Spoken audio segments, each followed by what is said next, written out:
السلام علیکم ورحمۃ اللہ تعالی وبرکاتہ۔ اللہ رب العزت قرآن مجید فرقان حمید میں ارشاد فرماتا ہے ان اللہ یبسط الرزق لمن یشاء ویقدر، بے شک اللہ رب العزت جس کے لیے چاہتا ہے اپنا رزق وسیع فرما دیتا ہے، اور جس کے لیے چاہتا ہے اللہ رب العزت رزق کو تنگ فرما دیتا ہے۔ تو تکبر سے بچنا چاہیے۔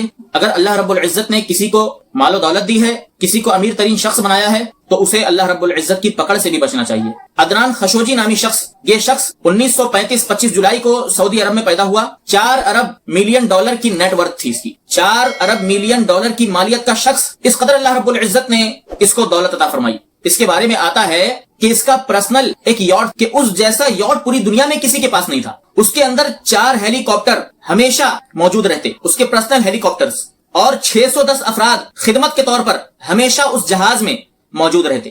لندن، پیرس، نیو یارک، اس طرح کے 12 ممالک میں اس کے لگژری محلات۔ اس کی ایک بیوی تھی، امریکن بیوی۔ جب اس نے اس کو طلاق دیا، طلاق دینے کے بعد اس نے 875 ملین ڈالر دیے۔ اتنی مہنگی ترین طلاق، اتنا امیر ترین شخص تھا۔ 4 جائز عورتوں کے سوا 8 ناجائز عورتیں بھی تھی عیاشی کے لیے، اس قدر عیاش تھا۔ یہ تو اس کے عروج کا زمانہ تھا۔ اب آئیے میں اس کے زوال کا زمانہ دکھاتا ہوں کہ زوال اس پر کیسے آیا۔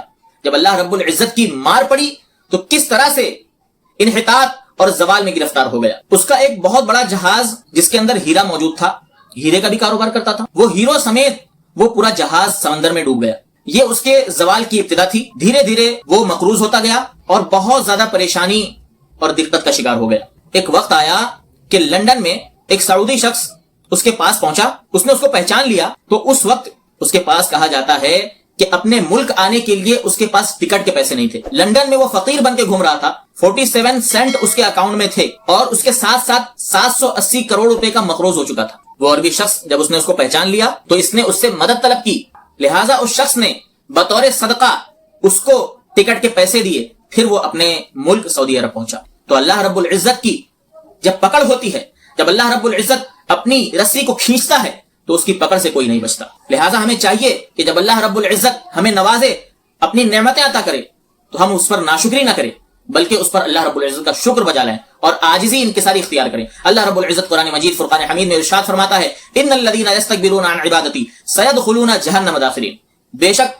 وہ لوگ جو میری عبادت سے تکبر کرتے ہیں ان قریب وہ جہنم میں ذلیل ہو کر داخل ہوں گے۔ ایک مقام پر فرمایا سأصرف عن آیاتی الذین یتکبرون فی الارض بغیر الحق، بے شک میں اپنی آیتوں سے پھیر دیتا ہوں ان لوگوں کو جو زمین میں تکبر کرتے ہیں۔ تو ہم اللہ کی بارگاہ میں دعا کرتے ہیں کہ اللہ رب العزت ہمیں عاجزی اور انکساری اختیار کرنے کی توفیق عطا فرمائے اور ہمیشہ اپنی پکڑ سے ہمیں محفوظ اور مامون فرمائے۔ آمین۔ السلام علیکم۔